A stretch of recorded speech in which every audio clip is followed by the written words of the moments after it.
Hey guys, today you about to be bombarded by Pokemon.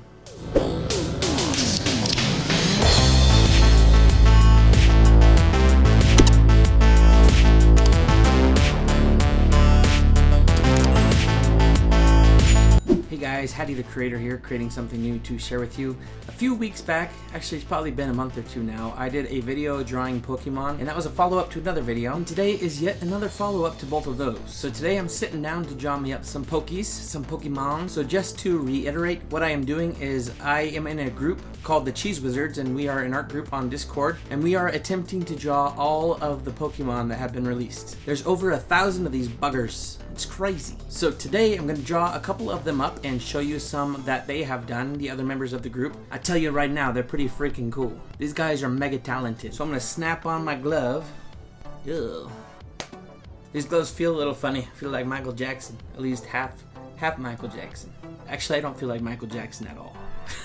So my last two videos I had my old Wacom tablet, and so this one the thumbnail is going to be a little bit different because I've got this Huyon guy now right here in front of me. I always lose the pen. There it is. I'm reaching behind it. I know it looks awkward. There it is. I always set the pin over there. But first I want to show you something kind of fun. So a few weeks back, Pokemon released this teaser picture of this silhouette of a Pokemon that was going to be released soon. It looks like this. So I guessed what it might look like, and here's what I guessed. My best guess was Dr. Robotnik's face on a weird body with donut bracelets.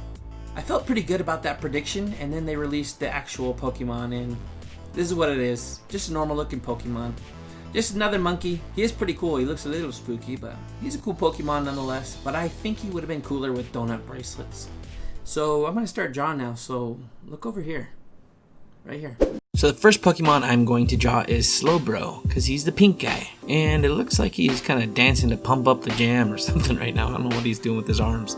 But I ended up not going with the sketch. His face didn't look right either. It's like a weird deranged beaver foaming at the mouth. This next one I was going more comical, kind of like Adventure Timey or something with this goofy face. And I didn't love that one either. His legs looked awkward and stuff. And I didn't know what to do with his tail. But eventually I figured it out and got a sketch that I liked. And I decided to go on to line art with this one. Slobro's kind of an interesting Pokemon. He's more 2 in 1 because he's got this guy on his tail biting him. That's kind of a cheat thing. And it's kind of weird that the seashell dude biting his tail doesn't have his own unique name. They're just Slobro together, both 2 in 1. As if they're born that way or something. I mean, doesn't this pink guy get bit at some point and this thing just latches on? It's not born with this thing on his tail, is he? Just seems so weird. Now with this guy, I'm going to fill in some areas black, and that's kind of something I've been playing with a little bit lately. Just kind of having some more shape blockage and block out colors with light and stuff. This whole guy's not going to be lit up at the same time. It's kind of a comic book style, but I'm having fun with it and kind of playing with it a lot, and it's giving my characters a little bit more depth to them, making them a little bit more dynamic. This was one of my first attempts at kind of trying that style out.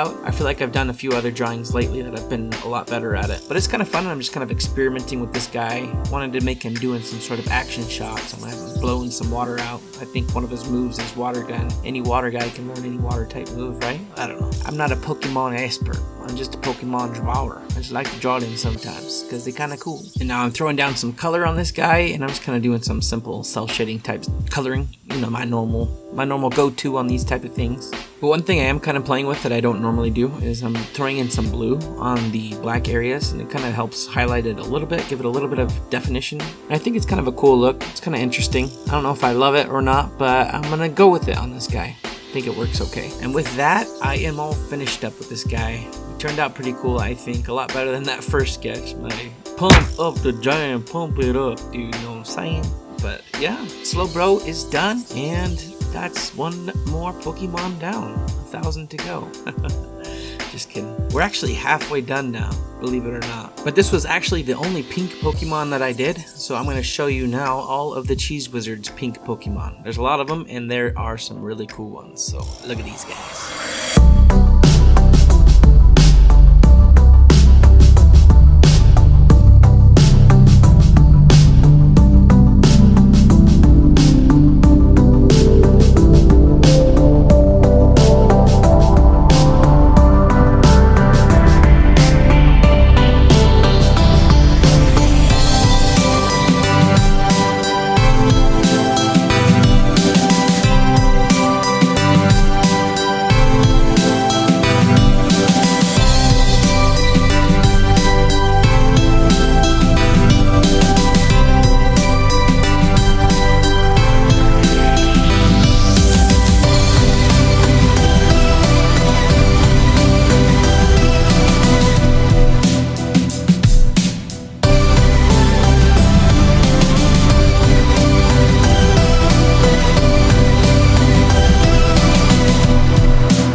Okay, so now all the pink Pokies are done, so I'm gonna push the yellow button on here. Did that work? Oh, it was white. Yellow. There we go. And now it's time to draw some yellow Pokies. So let's jump back into Photoshop and draw up some yellow boys. Or girls. So I actually got 2 yellows. The first one is Archeops or Archeops. I don't know how to say that exactly. It's kind of like a dinosaur, snake, feathery bird guy. Kind of a mouthful. A mixture of all sorts. So I'm just doing a few iterations of his sketch here, trying to figure out a pose that I like, and then I will go to line art with it. It's kind of fun to watch the evolution of a sketch and see how it changes and morphs into what it finalizes as in the end. I have now settled on the sketch, and I am going in and doing some line art. Not doing anything too crazy detailed on these guys, just kind of having fun with them. Trying to put my style into him a little bit, but just kind of make him look like the original Pokemon. Reading up a little bit on this Pokemon, it says he is capable of flying, but he is more adept at running, taking a running start in order to fly. It also says he has wings on his legs that he uses as another wing. So that would look pretty funny to watch this thing fly around using his arms and legs to flap around. I can imagine that would be quite comical. Now I'm pretty much finishing up the line art. I don't know a whole lot about him. He's one of the newer ones. I really only know the first couple generations very well. Those are really the only games I played. I started playing the newer Shield game a little bit, but I just didn't have the time. I'd rather invest time in my channel than invest time in a video game, so I stopped playing it. I do play Pokemon Go from time to time just on my phone casually with some friends or with my kids or something. They like doing it with me. Well, this guy's pretty much done now, so another Pokemon checked off of the gigantic list of Pokemon to draw up. Here's what he ended up looking like, the final. He's kind of a fun dude. I wonder if he has a forked tongue. It said he had a snake-like head. The little thumbnail picture I took the colors out of though didn't have a forked tongue. I think he looks pretty cool. I put a little curve in his tail for fun, give him a little bit more character. Maybe he got stepped on by a Snorlax or something. And I actually drew up another Pokemon, but I did not record it. I did that one on stream over on Twitch, and I'll put the link to that down below if you want to watch me in the future. I don't stream too often, but I do it every once in a while, and it's a lot of fun to have people come in and join and have conversation with them as I'm drawing up some Pokies or whatever it is I'm drawing. He turned out pretty cool. I had some fun with the lighting and stuff. I hate his 1 foot though. I feel like I was trying to scramble and get him done before the deadline. We did these on deadlines with like 2 days each, so I didn't want to lose it, so I tried to finish him up really quick, and I ended up rushing his foot. I just wish I did his foot better. Looks kind of wonky. But with that, let's go check out all of the Cheese Wizard's yellow Pokemon. There's some really cool ones in here too. So here we go.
so much for hanging out with me today and watching this video. I am finished with pink and yellow Pokemon, and I just absolutely love all of the different interpretations of the Pokemon from the Cheese Wizards group. The Cheese Wizards group is a closed group, so I can't invite any of you to join that one, but I created a new group called We the Creators. If you're a regular to this channel, I'm sure you've heard about them by now, but I want to pitch them again. A bunch of you guys have already joined. We do art collaborations and weekly drawing challenges. Some of the collaborations are thought up and put together by you guys. It's a lot of fun. The purpose of it is to keep us motivated, to give us something to draw when we're in a slump, to be able to vent and collaborate with other creatives, to express how we feel. You can also just come and hang out and share your favorite music or just chat. It's become quite a fun little community, and it's fun watching it grow. We also have an experience tracking system where you get experience points when you participate in the different challenges and collaborations, which is fun, and then you can get different opportunities to do more things like post collaborations when you get high enough levels. So if that sounds fun and interesting to you and a little motivator to get your button gear and draw some pictures and get your creative juices flowing, then come on over and hang out with us. Also, in my last video, I announced that I launched a Patreon page. So right now I'm going to thank my first 3 patrons and put their names on screen. Thank you so much, patrons. I really appreciate the support. It means a lot to me. In the first month of this new Patreon account being open, I've already made more than half of what I've made from YouTube so far. That's pretty awesome, and it feels great to have your support and to know that what I'm doing is appreciated by you guys, so thank you so much. And again, if you like this channel and you like the work I am doing, then maybe consider supporting me on Patreon. You can support me for as little as $1 a month, which is less than a cup of coffee or a can of soda. So it'd feel pretty cool if you wanted to buy me a drink every month while I edit my videos or something. Anyways, remember, you too are a creator. Keep on creating. And now it's time to go. Thanks so much for watching. Y'all are awesome.